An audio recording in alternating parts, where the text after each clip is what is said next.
किसी के बारे में एक छोटा सा आर्टिकल हमें क्या बता सकता है? ज्यादातर तो कुछ फैक्ट्स ही होते हैं, लेकिन कभी-कभी वो एक पहेली भी सामने रख सकता है। आज हम असमिया कलाकार जुबीन गर्ग के बारे में एक ऐसे ही सोर्स पर नजर डाल रहे हैं, क्योंकि कभी-कभी कोई लेख सिर्फ किसी की जिंदगी के बारे में जानकारी नहीं देता, बल्कि वो एक ऐसी पहेली पेश कर सकता है जो किसी को भी सोचने पर मजबूर कर दे। तो कहानी की शुरुआत होती है एक इंट्रोडक्शन से। सोर्स हमें सबसे पहले ये बताता है कि आखिर जुबीन गर्ग हैं कौन। उन्हें सिर्फ एक आर्टिस्ट के तौर पर नहीं, बल्कि असम के कल्चरल सीन की एक बहुत बड़ी हस्ती के रूप में पेश किया गया है। ये जानना जरूरी है क्योंकि इससे उनके महत्व का अंदाजा लगता है।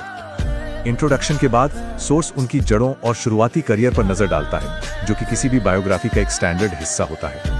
अब यहाँ एक काफी इंटरेस्टिंग बात सामने आती है। उनके पिता एक कवि थे और माँ एक गायिका। इससे ये पता चलता है कि उनकी परवरिश ही कला के माहौल में हुई थी। और यहाँ हम देखते हैं कि उन्होंने एक रास्ता चुना, मतलब म्यूजिक में करियर बनाने के लिए उन्होंने अपनी डिग्री पूरी नहीं की। ये एक बहुत बड़ा फैसला था। तो एक पैटर्न साफ दिखता है, एक आर्टिस्टिक परिवार में जन्म और फिर ठीक 20 साल बाद एक गोल्ड मेडल, जिसने उनके प्रोफेशनल करियर को लॉन्च कर दिया। अब तक सब कुछ बिल्कुल सीधा साधा लगता है, एक नॉर्मल सी बायोग्राफी।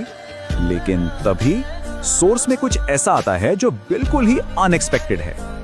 इस लेख का अंत एक ऐसे वाक्य से होता है जो अब तक बताई गई पूरी कहानी से मतलब बिल्कुल भी मेल नहीं खाता। सोर्स में साफ साफ लिखा है, जुबीन गर्ग का निधन सितंबर 2025 में हुआ। इसका मतलब है Zubeen Garg passed away in September 2025।